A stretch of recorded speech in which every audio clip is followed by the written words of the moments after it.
Davey Lane, welcome to noise11.com, and officially it's album number 4 we've got to talk about. Finally a party record. Yeah, there's a little dose of irony in there. It is. I mean, yeah, musically, it's pretty up and toe tapping and all that stuff. But it kind of, I guess it tracks a pretty shaky couple of years in the life of. So when I finished the record and it's just like, actually, look, this is turned out well. It's a pretty musically upbeat record, but thematically it gets pretty dark. So I don't know, just it was just a title that popped in my head, and it's just like, oh well, that's I get a chuckle, wry little chuckle out of that. So yeah. Well, there's lots of Easter eggs that you drop throughout the record. When I listen to the musical influences on that, and we'll get to that when we talk about individual tracks, but Easter egg number 1, obviously the album cover is a nod to Rod Stewart Atlantic Crossing. Oh, of course, yeah. That was, I sent that to a friend of mine who did artwork, who is a tattoo artist, actually, does amazing illustrations. And I said, well, this is kind of like, I imagine something along the lines of Atlantic Crossing. And he sent it back, and it was pretty much like exactly Atlantic Crossing, but with my head on it. And I was like, oh, all right, yeah, that's fine. Like, if I'm gonna doff my cap, then why not? And but this is unfortunately before I found out that that Rod Stewart is a fan of Nigel Farage. So we can kind of park that off to the side. You can't have a sir in front of your name without some baggage.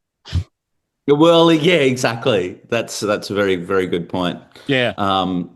Anyway. And you're pretty safe. You won't be sued by Rod, because Rod ripped off Elvis Presley on his Body Wishes album cover. That's right, actually. Yeah. Well, everything's, what's truly original anymore anyway, like everything's a little doff of the cap. And first and foremost, I obviously make my own music, but I'm first and foremost a music fan myself. So everything's gonna have its roots, or like everything's gonna be influenced by something that I'm a fan of myself. So yeah. So finally, a party record recorded at Rat Shack Studio. Rat Shack. Yeah. Yeah. Where's that one? Tell me the story of Rat Shack and who else has worked there. The Rat Shack is in Collingwood. It's actually above a pub. There's a really cool pub called The Gem, and my friend Rob, who's a really great engineer and producer, he has a studio. He does stuff for he's like Julia Jacqueline and Dadiri and artists like that. He's all recorded up there, and I mean, I've in my last few records, I've recorded myself and tried to play as much of as many of the instruments myself as possible, but this time around, I just felt like I needed. I was a bit overwhelmed, and just thought I needed an outside influence there, someone to bounce ideas off, someone who's decisive, and someone that I trust, and someone who's decisive enough to go, yep, chase that, or no, that's shit. I'll try something else. So. Just to have someone who's that's the Rat Shack story. Yeah, I love that the album starts off with it's kind of its own theme, isn't it? With Mark IV. Yeah, I mean, that was just a musical idea I had. A lot of these ideas musically came through the dark ages where we were all locked in our houses, and I was. I mean, a lot of people. I mean, there's a lot to be maligned about that time, but I was lucky enough to I had all my equipment set up at home and nothing but time. So I wrote a lot of songs during that time, and that was just one idea that came along, and yeah, it just kind of. It wasn't even going to make the record, but I put it on a playlist at the start, and so this is actually kind of like, it's enough of it's got enough of a groove, but it's also got these kind of oddball elements to it that they're kind of a bit almost like a statement of intent, going, okay, well, if you can get through this 2 minutes, you can get through the following 35 minutes. Yeah. And you get some great instrumental pieces that sort of kick off songs or albums. I mean, I think you've Elton John's Funeral for a Friend, and then you've got Billy Joel, Angry Young Man, with Prelude before that. Steve Miller loves to, throw a bit of an instrumental in before he gets into something, as does Alan Parsons' Project for a start. Yep.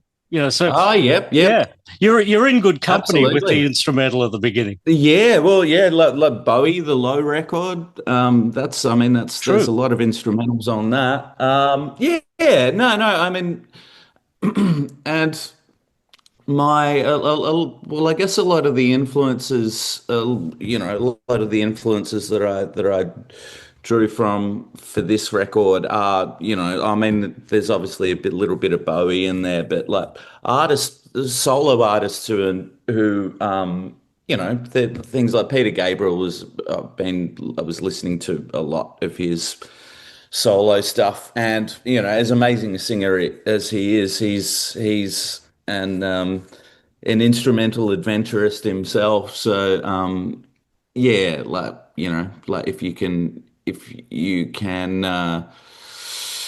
convey feelings without words, then why not? Easter egg number one, Not Expecting to Fly, clearly a nod to the Neil Young Buffalo Springfield classic, but also very Todd Rundgren in sound, considering that you've just done the tour with Todd.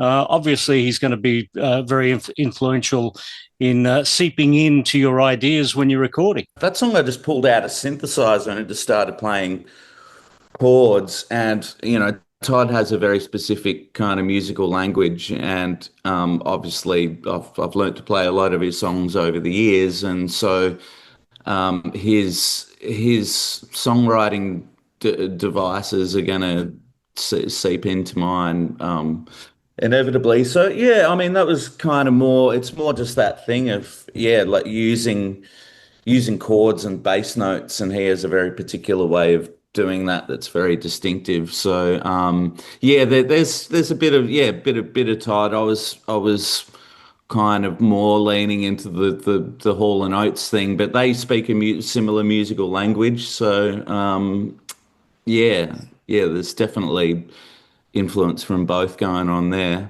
And the title wasn't. I mean, it wasn't. I mean, obviously, there's nothing musical in it. That's anything else in it that nods to Buffalo Springfield. But Expecting to Fly is a favourite of mine. Just thinking of the various sounds through the album, and just skipping down a couple of tracks, An Absent Lover. We'll talk about that one. In relation to Flippant Words, both of those I'm hearing sort of a Pink Floyd like template, particularly with An Absent Lover. It's got a Run Like Hell Pink Floyd pace to it. Yeah, I mean, I love songs that have that kind of gallop to it, and that one originally had more Gilmour style guitar on it, and then I'd listened back to the demo and thought, I'm probably sailing a bit too close to the wind here with that, so I pulled it back a bit. But like it's definitely got that Run Like Hell kind of gallop. Yeah, and Flippant Words as well. That's got sort of the Floyd template in production? I'm hearing like Moody Blues. Would you even go into a Moody Blues type arena and sort of see Yeah, what they've got in the closet sure. to bring into your productions? Yeah, absolutely. Yeah, I love the Moody Blues. Uh, yeah, Flippin' Words wasn't really like if anything, that probably is started out as more of a plaintive kind of Neil Youngish kind of thing. And when the synthesizer that I used on most of the record, when that came into play, that kind of lent that kind of yeah, steered it more in that kind of direction. It gave it this spacious kind of like 80s kind of yeah, definitely Floyd, but probably, post Roger Waters, Floyd.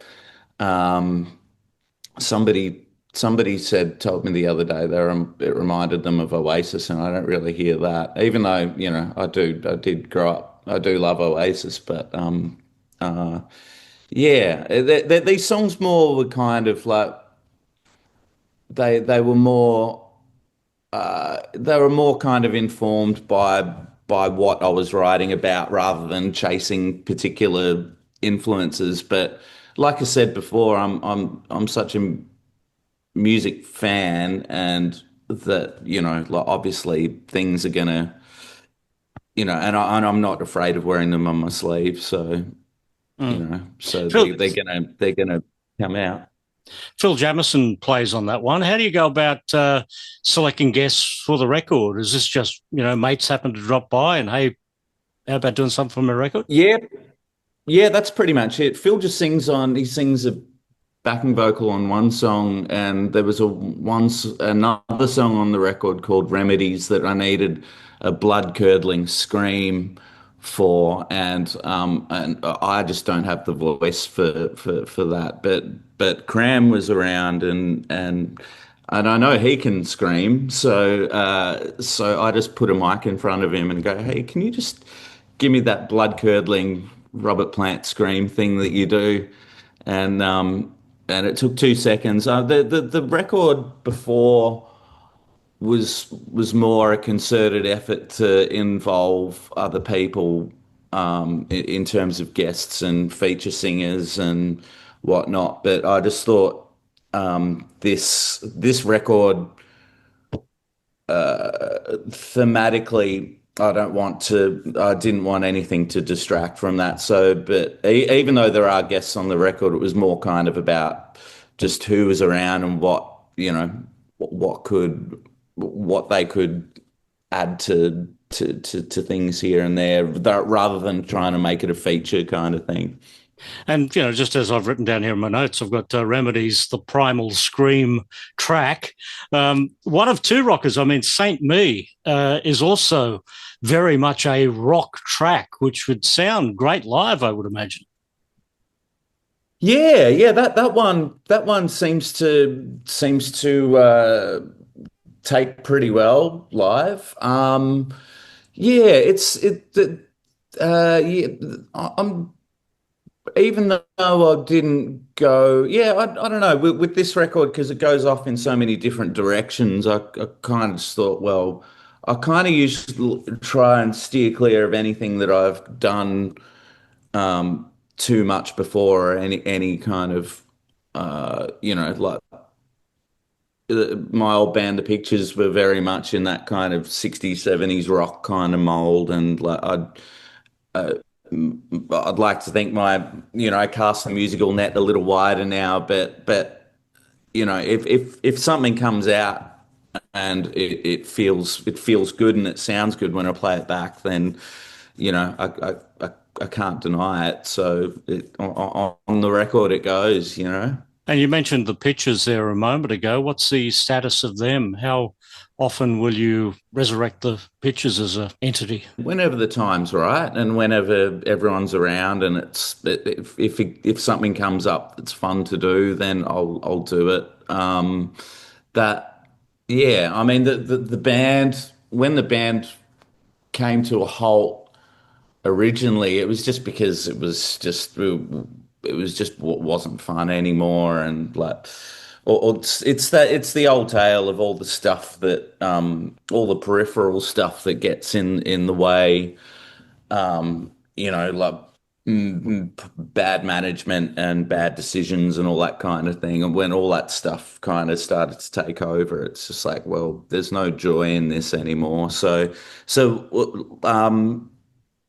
when the pictures do stuff nowadays, it's only if it's going to be fun, really. Like there's no real other reason to do it. So um, yeah, so that will just kind of happen whenever it happens, really. Whenever you release a record, it sounds completely different to UMI, with the exception on this album, He's a DJ, the most UMI sounding track on the album. That would actually fit onto a UMI album. Yeah, I mean that's very much in that mold, like UMI kind of, bit of the replacements as well. I hear in that. I actually, when I finished that song, I finished the demo for it.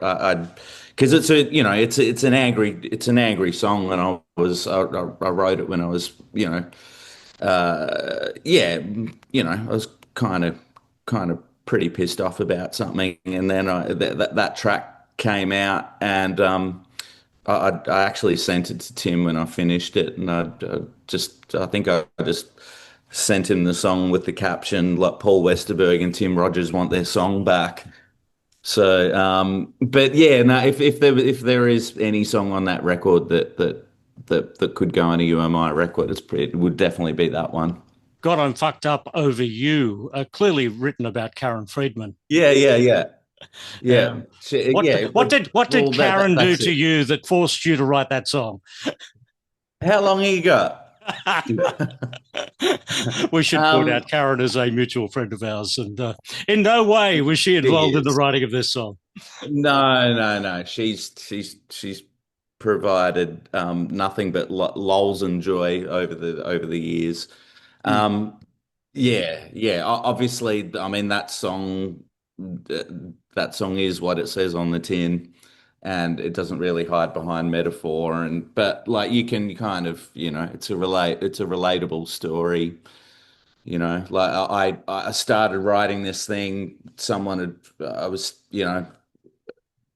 someone had fallen off the face of the earth who I loved, and I didn't know what happened. And then, down the line, I found out what happened, and then I didn't have the last verse for that song. I didn't because I didn't know how. There was basically no resolution and no ending to it. And then, yeah, something, I found out some stuff, and I could finish the song. But it's a well-worn story. Mm. Certainly not a unique instance. The final track on the album, If It Can Rain, It'll Rain, and you've left the big production for last on this one. Are they all real instruments in there? Yeah, yep, yep. No, it's all alive. It's all a live take. It was me on piano, and in the other room we had bass and drums going. So it's a live track, and um, all yeah, like basically I just laid it up, put guitars on, sang it. We had a brass section come in and add to it, which really held it together. But I had envisaged this choir for the end of the song, or just like this big kind of sing along outro chorus. So what we did, given that the Rat Shack studio was upstairs from the Gem in Collingwood, which I mean they do gigs 5 nights a week anyway. So I put on a gig downstairs, and we ran a bunch of microphones down to the main room. I put on So I played this show, and obviously, no one who'd turned up to the gig had heard this song before, obviously being a new song. So I played it through, put the words up on the printed the words out really big, and we pasted them up on the wall, and I recorded the crowd singing along to the outro of the song, and I think we tracked it 3 or 4 times. So, turned 50 people into 200 people. So there's 200 people singing along, or just 50 people 4 times over in at the end of that song. So that's how we got that choir effect. We've got 3 shows scheduled: Sydney, Melbourne, and Brisbane. How much of the album will you be performing? Most of it actually. Yeah, we'll probably try and play all of it. Given that, I don't get to, yeah, I don't get to really. I mean, 3 shows. It's like, I mean, I guess you can call 3 shows a tour nowadays, but yeah, we'll probably try and play as much of it as possible. Um, you know, given that yeah, I mean, I'm lucky. I've got a really good band, and they can play anything. So yeah, we'll probably try and play most of it. Well, the album is called Finally a Party Record. Davey Record. Lane, good to have you here at Noise 11. Thanks a lot, Paul.